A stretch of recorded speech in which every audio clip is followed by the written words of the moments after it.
Ce sont donc plus d'1 million de travailleurs canadiens qui attendent de l'aide des gouvernements. L'aide s'en vient, a encore promis Justin Trudeau aujourd'hui.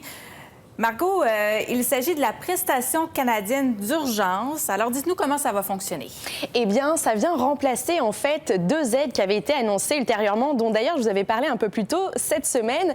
Il s'agissait de l'allocation de soins d'urgence et l'allocation de soutien d'urgence. Donc, ces deux aides, eh bien, elles sont combinées pour donner la prestation canadienne d'urgence. Ça, concrètement, c'est 2 000 $ par mois imposable qui vous sera versé pendant 4 mois. Il faut juste dire que le montant sera un peu inférieur à celui du chômage. Alors à la question, est-ce que vous y avez le droit? Qui peut appliquer? Eh bien, il s'agit des travailleurs salariés ou non qui ont perdu leur emploi ou qui ont une réduction d'heures à cause de toute la pandémie. Et donc, ça concerne aussi, il faut le dire, c'est important, les travailleurs contractuels, les travailleurs autonomes, mais aussi, par exemple, des étudiants qui étudient à temps plein et qui travaillaient à temps partiel.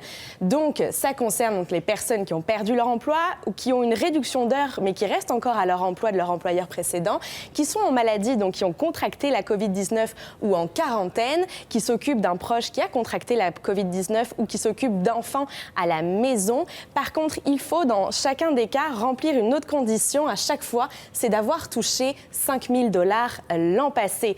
Alors, pour savoir quand c'est que vous pourrez y avoir droit, il faudra un peu de patience parce qu'il faudra appliquer via un portail en ligne qu'il sera disponible juste le 6 avril.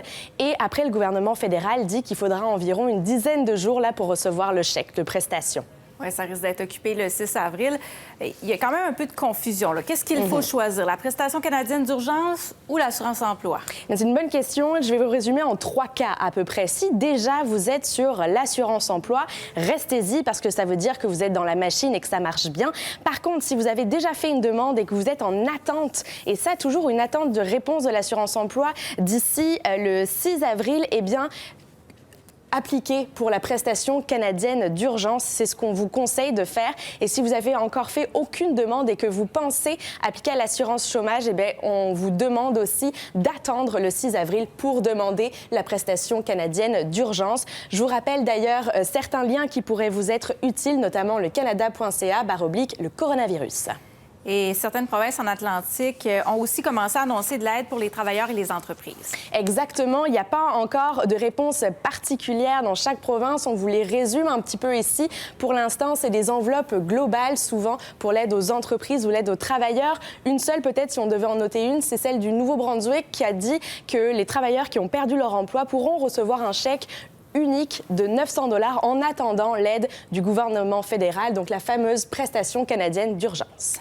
Alors oui, il y a de l'aide. Il faudra peut-être être un peu patient avant de l'obtenir, mais il ne faut pas se décourager. Il y aura de l'aide donc pour tous celles et ceux qui se retrouvent sans revenus à ce moment-ci. Merci beaucoup, Margot. Avec plaisir.